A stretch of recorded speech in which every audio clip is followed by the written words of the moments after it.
सुमुखश्चैकदन्तश्च कपिलो गजकर्णकः लंबोदरश्च Victo विघ्ननाशो विनायकः धूम्रकेतुर्गणाध्यक्षो भालचंद्रो Gajanan द्वादशेतानि नामानि या पटे शृणुयादपि विद्यारंभे विवाहे च प्रवेशे निर्गमे तथा संग्रामे संकटे चैव विघ्नस्तस्य न जायते। नमस्कार, स्वागत है आपका आचार्य वाणी में। मैं आचार्य डॉक्टर विक्रमादित्य आपके साथ हूँ। 25 तारीख के दिन चंद्रमा परिवर्तित होकर वृषभ राशि में आ जाएंगे और आपकी लग्न में आ जाएंगे शाम को करीब करीब 7:28 पर। यह समय आपके लिए बहुत श्रेष्ठकारी रहेगा।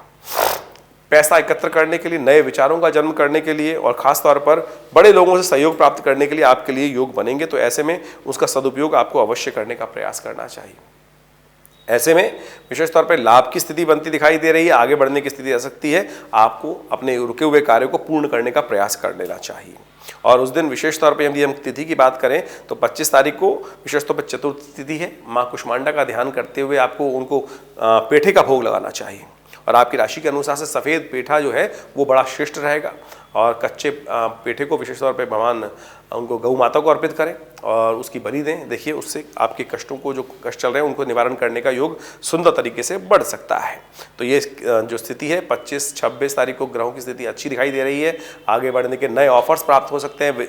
मनोमस्तिष्क में नए विचारों का जन्म हो सकता है। पैसे एकत्र करने के लिए, धन को एकत्र करने के लिए सुंदर योग बनते दिखाई दे रहे हैं। तो उसमें आपको वो लाभ लेने का प्रयास करना चाहिए।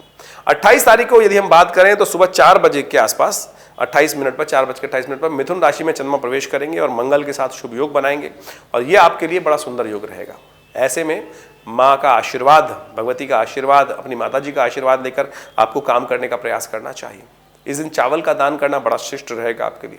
और उस दिन विशेष तौर पर यदि हम बात करें तो महासप्तमी है, तो माँ भगवती का ध्यान करें, माँ कालरात्रि का ध्यान करें। अपने जो भी परिस्थितियाँ हैं उन पे उभर करने के लिए, शत्रु बहुत होते हैं कई बार जीवन में, उन सबको समाप्त करने के लिए, शत्रुता समाप्त करने का प्रयास करना चाहिए। कहा जाता है कि भगवती का विशेष तौर पर महाकालरात्रि का पूजन करने से महासप्तमी के दिन आपके जो लोगों के मन में आपके प्रति शत्रुता, ईर्ष्या की भावना होती है, वो सब समाप्त हो जाती है। एक विशेष मंत्र है, दुर्गा सप्तशती के 11वें अध्याय में आया है, सर्वा बाधा प्रशमनम त्रैलोक्यस्य अखिलेश्वरी एवमेव त्वया कार्यम अस्मद् वैरी विनाशनम। इसका विशेष तौर पर जप करने का प्रयास करना चाहिए और पीली सरसों से इसका हवन भी कर लेना चाहिए, जो हम अपने आश्रम पे तो कराते ही हैं। नवरात्र के अवसर पर सहस्त्र चंडी सुंदर महायज्ञ का आयोजन हमने अपने आश्रम पे किया है, तो कोशिश करें उसमें भी आप सम्मिलित हों।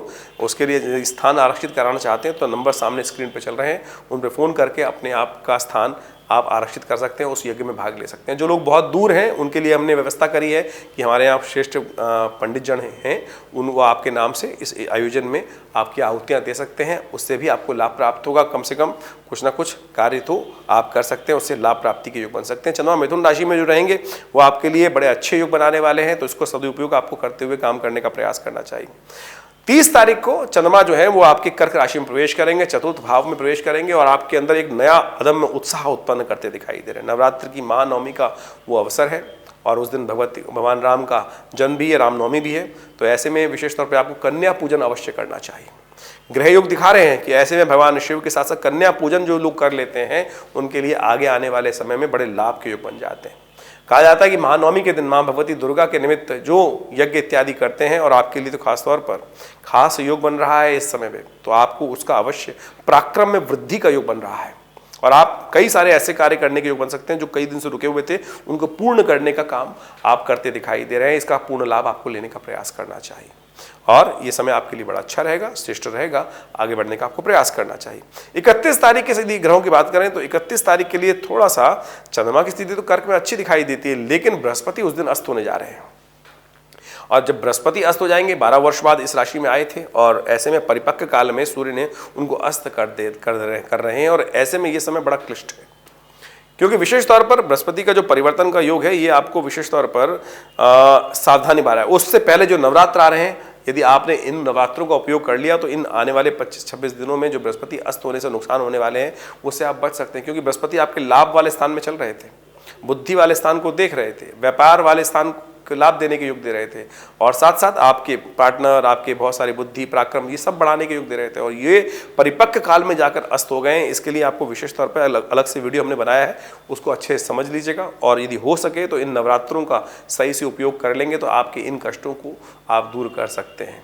इसके बाद भी अभी मन में कोई शंका है तो हमारे नंबर्स स्क्रीन पर हैं, उन पर आप व्हाट्सअप भेज सकते हैं और अपने प्रश्नों का समाधान जान सकते हैं। धन्यवाद।